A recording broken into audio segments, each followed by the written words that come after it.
semuanya, baik, perkenalkan saya Sehati Selamatani Tampu Bolon. Di sini saya akan menjelaskan kepada teman saya tentang kejatuhan manusia dalam dosa dan yang menyebabkan manusia itu dipisahkan dari Allah. Nah, di sini saya bersama teman saya yang bernama saya dalam Konstitusi Sebagian. Baik, kami akan memulai penjelasannya. Di sini kan aku menjelaskan dari gambar. Nah, pada gambar yang pertama ini disebutkan kalau dosa itu memisahkan kita manusia dari Tuhan. Nah, di sini kan ada gambar manusia. Nah, apa yang menyebabkan kita dipisahkan dari Tuhan? Yang pertama itu ditulis dalam Roma 3 ayat 23. Yang di sini itu karena semua orang telah berbuat dosa dan kehilangan kemuliaan Allah. Yang kedua itu ada ditulis dalam Roma 6 ayat 23. Itu dijelaskan dengan ayatnya itu sebab upah dosa ialah maut, tetapi karunia Allah ialah hidup yang kekal dalam Yesus Kristus Tuhan kita. Yang ketiga itu ada hukuman itu pasti. Itu tertulis dalam Ibrani 9 ayat 27. Itu isinya dan sama seperti manusia ditetapkan untuk mati hanya satu kali saja dan sesudah itu dihakimi. Di sini dijelaskan kalau kita lahir ke dunia itu memang udah berdosa dan itu menyebabkan kita terpisah dari Tuhan. Nah, ini juga dari gambar ini kan kita tengok manusia dan Allah itu terpisah dengan dosa atau lautan api. Nah, pada gambar yang kedua ini di sini disebutkan usaha manusia sia-sia. Jadi apa yang kita lakukan misalnya untuk gimana supaya nggak berdosa atau amal kita gitu kan, itu sia-sia. Di sinilah dijelaskan kalau manusia itu amal pendidikan hidup yang baik, agama. Misalnya kita buat baik, nolong orang kayak gitu. Kita mematuhi perintah 10 perintah Tuhan, kita nggak bisa nolong. Iya. Terus yang bagian pendidikan, walaupun misalnya kita berpendidikan tinggi, itu juga belum tentu membuat kita dekat sama Tuhan atau bisa terhubung dengan Tuhan. Hidup yang baik sama kayak tadi, misalnya kita nggak berbohong atau nggak melakukan dosa lah. Terus dari dalam agama, walaupun kita misalnya kan sering ke gereja kayak gitu, aktif pelayanan, itu belum tentu juga bisa menghubungkan kita sama Tuhan. Tetap ada celah untuk masuk ke dalam dosa, nggak langsung terhubung sama Tuhan tadi. Jadi gimana caranya supaya usaha kita nggak sia-sia itu kan? Bukan dilihat dari apa yang kita lakukan di dunia ini, kayak amal, pendidikan, hidup yang baik atau agama tadi. Nah, di sini pada gambar yang ketiga ini, di sini dijelaskan gimana caranya kita supaya bisa terhubung sama Tuhan.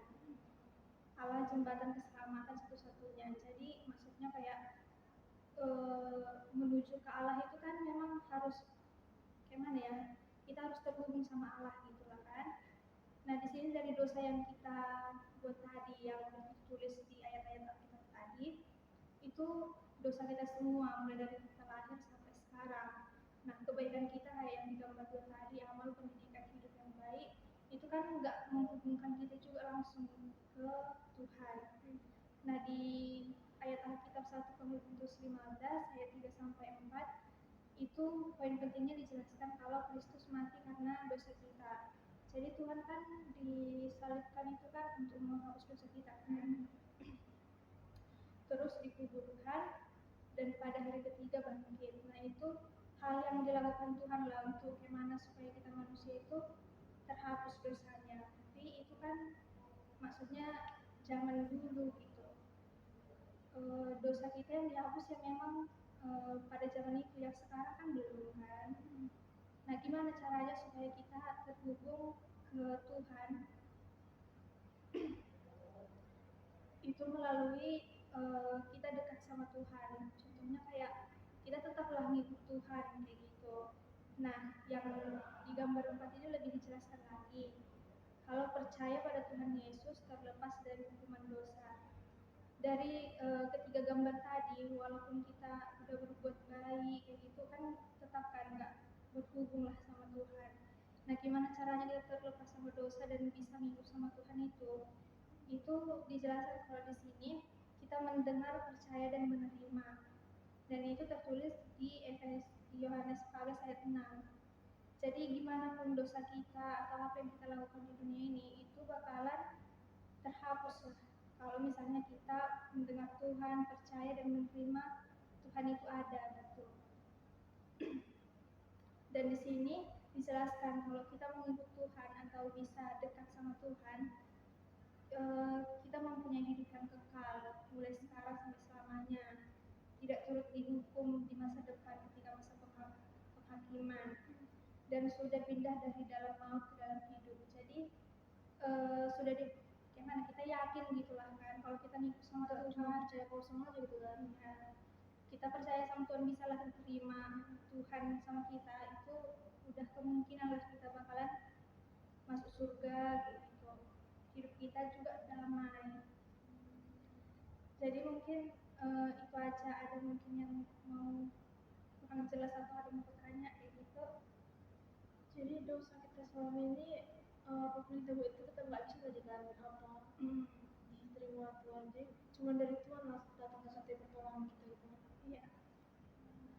Dosa kita nggak bakalan terhapus gitu kalau misalnya cuma dari Tuhan solusinya gitu. Hanya Tuhan yang bisa ngasih solusi lah. Solusinya itu Tuhan Yesus kan. Ya.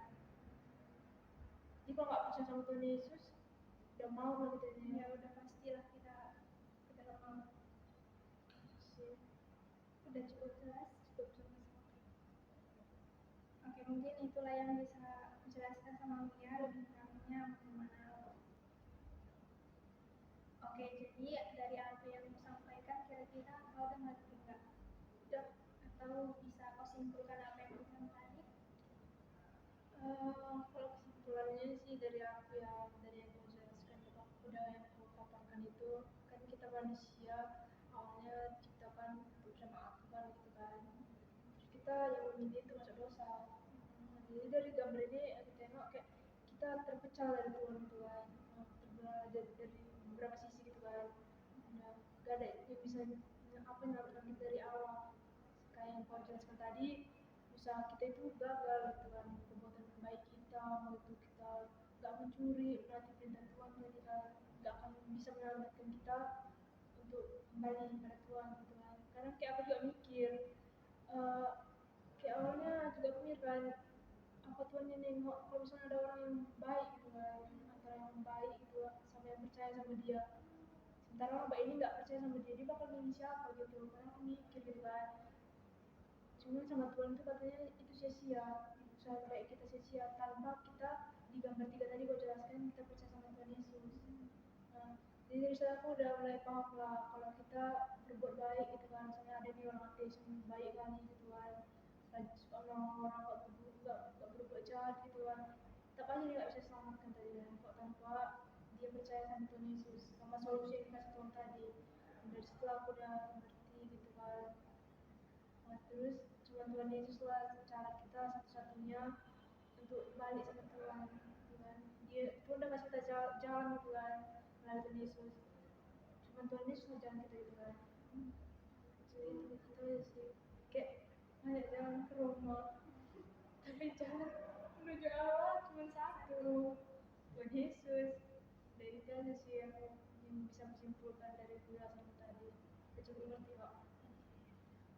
Jadi kira-kira selama hidup lah kayak gitu, kadang kan mau kita kecewa sama Tuhan itu pernah nggak? Sering sih kalau aku. Jadi kayak misalnya contohnya kan lagi kecewa sama Tuhan, misalnya kayak nggak diterima lah atau nggak dikabulkan, nggak dikabulkan permintaan kita gitu. Caramu biar kayaknya memang keputusan Tuhan yang paling baik, gimana caramu bisa berpikir positif kayak gitu? Aku doa aja sih, doa ya kan, kayak ayat malu aku juga kan mati tuh sampai berdua, dan apa dan apa tuh lupa aku. Dan apa saja yang kamu minta dalam doa dan kepercayaan maka kamu akan mendapatkannya. Mungkin pas aku kecewa sama Tuhan itu, kalau doa aku dengar mungkin bukan itu saatnya gitu, bukan saat itu yang terbaik dia ngasih apa yang aku minta. Jadi aku kayak menenangkan diri lah gitu bahwa ada saatnya ke depan dia bakal dia ngasih gitu lah.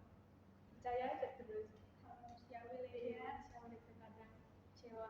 Jadi kalau contohnya pernah kepikiran lah, contohnya kayaknya nggak cocok lah aku ngikut Tuhan, kayaknya nggak bakalan percaya gitu.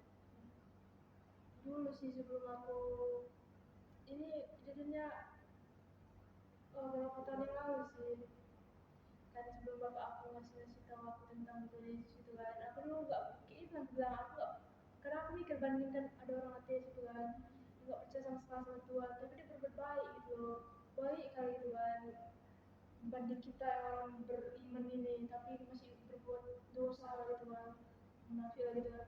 Nah, aku mikir siapa yang diselamatkan Tuhan ini kalau gitu, ini kalau dia baik terus juga bapak aku percaya Tuhan Yesus gitu kan, yang percaya sama Tuhan Yesus yang diselamatkan gitu. Jadi Tuhan membuang yang berbuat baik ini gitu, menyanyiakan yang berbuat baik itu aku mikir karena aku kayak sama Tuhan tuh masa seperti dikasih itu gitu, ternyata memang nggak bisa gitu, kita udah kotor gitu dari Tuhan, ternyata kayak yang pernah tadi kan cuma dari Tuhan lah solusi kita satu-satunya, dia yang nyelamatin kita bukan diri kita sendiri yang nyelamatin kita. Berarti sempat ada keraguannya. Iya dulu. Ini. Jadi kalau mulai sekarang misalnya ada sesuatu yang buat hal baik lah gitu kan, misalnya kayak rezeki dari Tuhan gitu, pokoknya sesuatu yang membuat kau kayaknya nggak bakalan mendengar dari Tuhan gitu. Apa ya, keluarga aku sih. Iya sih, betul. Sehat-sehat ya kan. Sekarang Oke, mungkin itu aja lah ya. Jadi penutupnya berdoa aja kita. Oke. Kita bersatu dalam doa. Kembali kami mengucap syukur kepada-Mu Tuhan, yang dimana berkat-Mu kami dapat dan sehat hingga pada saat ini. Bapa, kami telah mendengarkan sebagian dari perintah-Mu atau apa yang Kau inginkan, kiranya apa yang kami dapat hari ini berguna bagi kehidupan kami sehari-hari. Bapa, kiranya Engkau berkatilah kehidupan kami agar kami bisa tetap percaya kepada-Mu dan benar daripada jalan-Mu. Tuhan, untuk keluarga kami dimanapun mereka berada, kiranya Tuhan memberkati, campur kami Tuhan dalam kehidupan kami, bantu kami dalam setiap hal yang kami perlukan. Kami manusia yang tidak luput dari dosa, kiranya Tuhan hapuskan dosa pelanggaran kami, agar berkat-Mu kiranya kami mau Kau berikan kepada kami. Bapa, kami mengucapkan terima kasih kepada-Mu karena sampai saat ini Engkau masih menyertai kami dalam keadaan apapun. Terima kasih Tuhan Yesus, di dalam anak-Mu Tuhan Yesus Kristus kami berdoa dan mengucap syukur. Amin. Terima kasih ya. terima kasih ya, merasa